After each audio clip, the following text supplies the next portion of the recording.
Welcome. We are going to work with using measurements. I have two rulers here to show you. One is 24 inches, which will be good for our large sheets of paper that we have. And then I have a 12-inch ruler as well. Both of these have cork back, so they help not to slide the paper or to move when I'm working. But I wanted to show you these two different examples.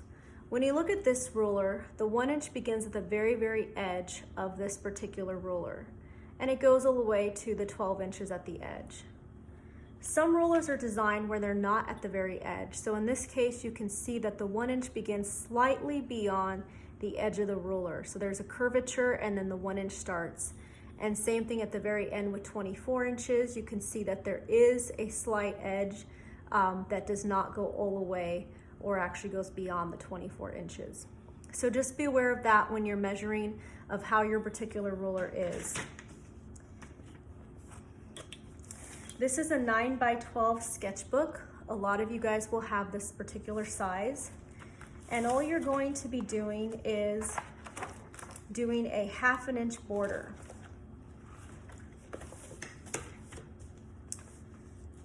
So for this case, I can go ahead and use my 12-inch ruler because it is small enough to fit the size.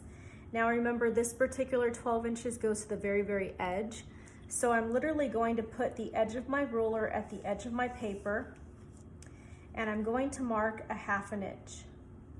I want to keep my pencil in the same line direction of these lines in the ruler, because if I do horizontal or a dot, sometimes it's difficult for me to navigate when I use it as a guide, which we will do in just one moment. Okay, and then here's the other 1/2 inch. We're gonna go ahead and go to the other side as well. And we're just making two 1/2 inches at the start of the paper and the end of the paper. And this will be our guide. So now I'm gonna go ahead and line up those two dots that I created, or straight lines, and just make an entire line through the full piece. I'm going to go ahead and do this to the opposite side as well.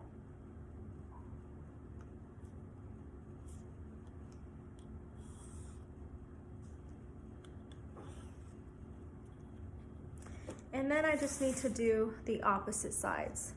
Now this one has perforation, so just be aware of that. You don't want to measure at the very end of the spiral. We basically lose the spiral area. So the perforation starts here. So I want to make sure I put my ruler there as well. And I'm going to go with 1/2 inch. Now slightly this goes a little bit over.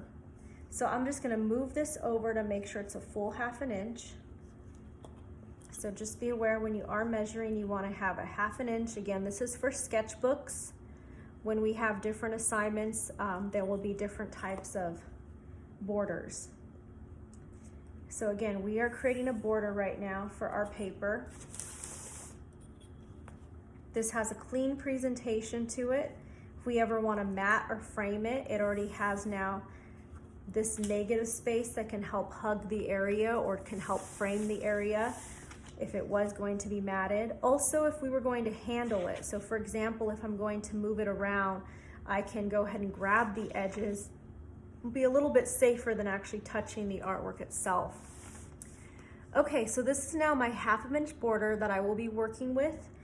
You can do any sort of border you want. Remember, you just want to measure from the edgeward in to the paper. All right, thank you.